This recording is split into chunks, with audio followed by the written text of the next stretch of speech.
It's day one of a brand new metagame. Let's take a look at some decks that I think have the potential to break through in a real way in this new post-OTA meta. The biggest winner from the patch was pretty clearly Move, although it might be a little bit of a smaller winner than you might think for a couple of notably important reasons. Now, the obvious level 1 reason why this would be a big winner from the patch is that Mercury got nerfed. But the fact that Mercury got nerfed put a lot of people on notice of this deck. The analogy I'd like to make for Mercury is similar to the analogy for Shadow King from 2 weeks ago. Shadow King goes from a 2/2 to a 3/4, everyone says, oh my god, they killed Shadow King, but because of the rise in things Shadow King beats, he actually ends up better than he was before the nerf. Right now, because of the amount of people who recognize the Mercury nerf as a buff to the Move deck, there are still plenty of people playing Mercury, and it is still quite good against Move.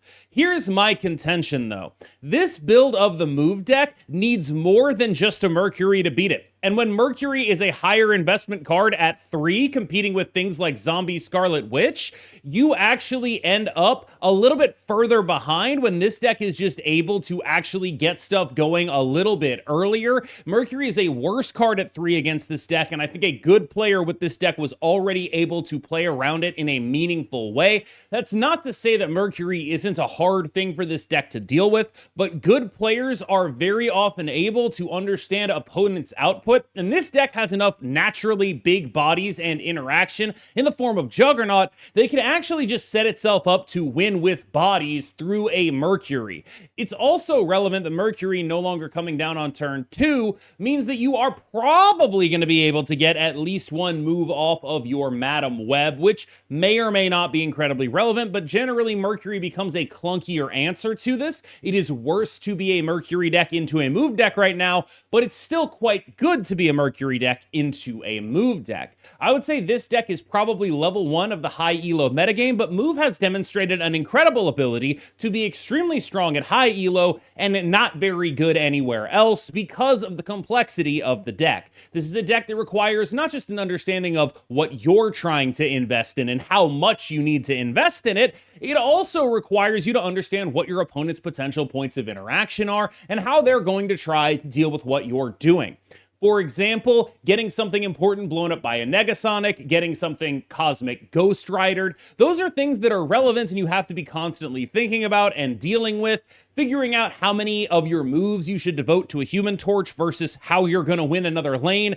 That kind of stuff is really important, although Juggernaut does help shortcut that in a very meaningful way. So I do think that this is a list that will be easier for people lower down to play. That said, it's still quite difficult. So if you want to avoid that difficulty, the easiest thing you can do is play what I consider to be a worse but much easier version of this deck. This deck has none of the nuance that the typical Move deck has. It is all in on I'm making a big Human Torch, and then I'm distributing that Human Torch's power across multiple lanes. That's 100% of what I'm doing, 100% of the time. Human Torch and Sparky, I'm doing stuff. That's what's happening. And because it is much more one-track minded, it's a much easier deck to play because you don't have to think about things like, how am I winning a second lane when my Human Torch is 128 power? You don't have to worry about that. All you have to worry about is, are they going to do something about my Human Torch? That's kind of it. The rest of what you're doing is just a vast output of numbers. This is a deck that is definitely, to me, significantly worse than the unaltered version of the list. But because of what makes it worse, the linearity of it, it is a much easier deck to play if you happen to have the pieces for it and you'd like a slightly more AFK type of deck for a Move archetype. There are two important things to understand about this Cerebro 4 list. The first is pretty basic and applies to a lot of Cerebro lists. There are generally the level of which Cerebro list takes precedence over other Cerebro lists in the metagame is determined by the cards in the deck that aren't Cerebro and the texture of the metagame outside of those cards. For example, when we had Juggernaut and Negasonic and Killmonger in a Cerebro 3 list, that was the dominant Cerebro list. It had the best other cards to go with it. When we had a metagame that really encouraged point spamming, and also when we had 2/2 Shadow King and 2/2 Mercury, and those were really relevant tech cards, Cerebro 2 took precedence. When we moved back towards Cerebro 3, it was once again based on the tech cards. Oh, we have access to Cobra, we have access to Mobius. We are going to use Cobra to blow up my opponent's zombie horde, and we're going to be one of the only good Mobius decks. Now, we have Shadow King and Mercury in Cerebro 4. As usual, this is a deck whose number after it, like when you think about Cerebro, it's Cerebro X. That number is determined by the other cards in the deck and how they stack up into the metagame. This is a metagame where we expect a great amount of move and a reasonable amount of zombies. Having access to the tech cards that are extremely good against move and zombies is a big, big plus. That is the main upside of what this list is trying to do. Now, the second thing that's important to note about this list, and it's something you might have been noticing a little bit more recently in Cerebro builds, is that people are cutting Luke Cage. And I think that's a reasonable thing to do. Personally, my opinion is that if I could ban Luke Cage from every Cerebro deck, I would do it, because I think that would enable people to interact with Cerebro decks in a way that they otherwise are likely unable to do. Now, because this stuff isn't very popular right now, things like Hazmat and Man-Thing aren't really being played by people that aren't me, no one's really punishing them for cutting Luke Cage. But when you do cut Luke Cage, you do open yourself to that kind of potential punishment. It's really worth talking about how this deck is able to stack up and what it needs to sacrifice in order to get to the point that it's at right now. Because the point output on this deck is really strong. The tech output on this deck is really relevant. But if you run into somebody playing Hazmat and Man-Thing, you're in a lot of trouble. And that is really notable to me. Personally, I think that Luke Cage is just a card that makes Cerebro a little bit too rigid, and I understand why people would cut it. But I also think that cutting Luke Cage takes away a lot of the stuff that makes me worried about Cerebro as an archetype, the way in which it's hard to interact. And I do think that this is ultimately a healthier shape for Cerebro. If Cerebro looks like Luke Cage-less Cerebro now, I think that's a healthier deck for the game. Supergiant is the tech deck of this metagame, and while there are still tech cards in a lot of different decks, I think it's pretty clear that if you want to play points in tech, you want to do Supergiant Sauron. This is because of the massive amount of tech you have available to you in this deck. You have more tech in this deck than, honestly, several Serra decks did. This is a deck that has access to Supergiant as a disruptive piece, Negasonic as a disruptive piece. And I realize that's not technically tech, but it functions as such. It means that you are able to deal with what your opponent is doing. You also have access to a Shadow King that you can put face down and just blow up whatever your opponent's move lane is. You have access to a Red Guardian, which is an incredibly relevant, all-encompassing tech piece. A couple of obvious hits, if you can make them happen, are Cerebro and Madam Web. You probably can't make the Cerebro one happen, but if you can, it's really good. And of course, you also have access to Enchantress, which you're playing largely for its synergy in what you're doing anyway, turning off your negative on reveals. So you have access to all of these incredible disruptive tech cards. And, oh, by the way, if you don't Sauron away your Red Skull, you instantly beat Cerebro because you have the tech card for Cerebro now. There is just so much to be said about this deck. It does so many things in such a powerful way. And while it does have notable weaknesses, like if you play this deck against any deck playing like a Cull Obsidian, or just like, I'm going to play a bunch of big guys, you do kind of end up in trouble a lot of the time. But a lot of those decks just can't survive the decks that are doing multiplicative scaling with green power. And you're really good against those. In addition, you just have a backup plan that is pretty reliable. I'm going to set up a Supergiant and actually just lock you out of the game entirely. It's not always going to happen, but you basically always have a puncher's chance. That's a really powerful dynamic for a deck with this much reactive tech to have. The smaller cousin of the ongoing deck is the Darkhawk deck. It changes the tenor of what this deck is and tries to do very dramatically. This is much more about being a supergiant deck. There's less like, oh, I'm hiding my tech, I'm doing all of this reactive stuff, I have a bunch of power and I'm doing reactive stuff, and it's much more, I am curving out disruptive things. If you are playing Arishem, you immediately lose, and I am trying to optimize for my Supergiant. I've got Daredevil, I've got Supergiant, I've got Goliath, I've got Negasonic. All of this stuff is built for Supergiant. This is a pure Supergiant deck and less of a deck that is trying to leverage having reactive answers to things while bridging the gap with extremely powerful cards like Starbrand and Red Skull when they have their abilities removed. This is a much more straightforward and probably easy to play version. So if that's what you're looking for, I would make the analogy that this is analogous to the change from playing the full move deck to playing Move Tribunal.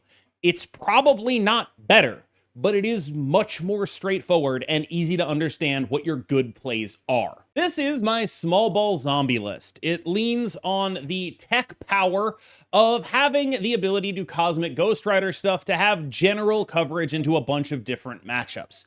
I prefer this version to the Agamotto versions because I only get to really run one tech card here. So I really want to make sure that I'm getting to it because it's going to be relevant across the board in a bunch of different scenarios. Cosmic Ghost Rider is a very relevant tech card because it has gotten harder to be a deck like the Supergiant Sauron deck where you just have 6 tech cards. That deck is a vast anomaly. It's very hard to come up with any other deck that does something like that. The rest of what this deck is doing is points. You got to be devoted to your points.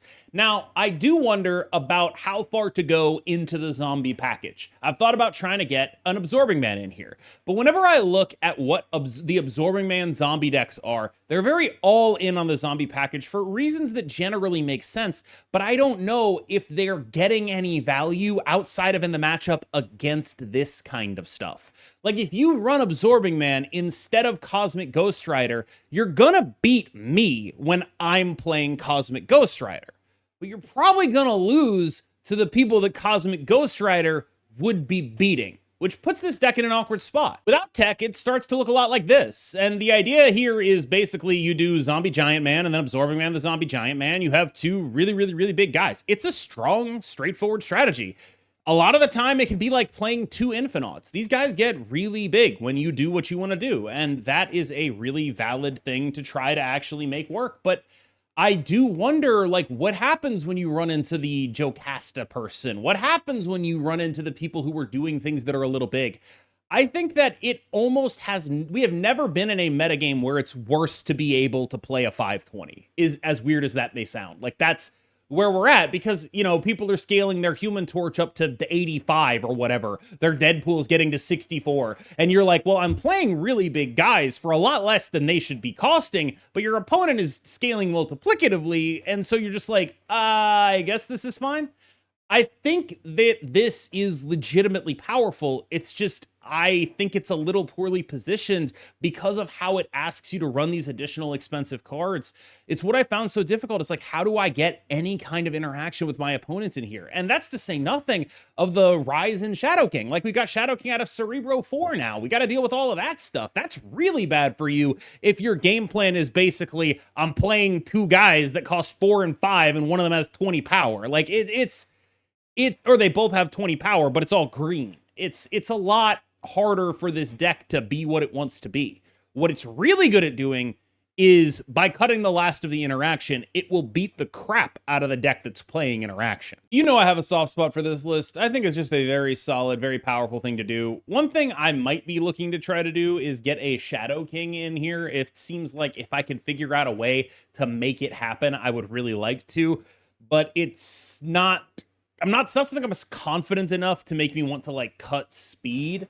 I don't know if I can cut Luke Cage. I know that sounds ridiculous, but Shadow King does parts of what Luke Cage does when it comes to like, oh, well, I've anti-venomed this, I get rid of it. It sounds a little ridiculous, but also I think A lot of the time I want the hazmat to be affecting my board so I get all the power on my Ajax, because putting my power at one point can be a little bit more valuable than having it distributed, especially when people are making these big units. I like that other people are cutting Luke Cage. If people are moving towards Cerebro 4 in this space, I'm very, very happy to be an Afflict deck, because Cerebro is typically the only deck that is able to reasonably play a Luke Cage at this point in the metagame. So if that goes out of the window, you're much happier, because there are very few decks that can actually afford to fit him in, and you just get to conduct your afflictions unmolested.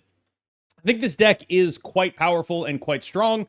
I do have some worries about construction, like not having an extra 2 means that when you don't play your Wiccan, you end up just sort of fumbling around in the dark for whatever the hell you're going to do on 5 and 6.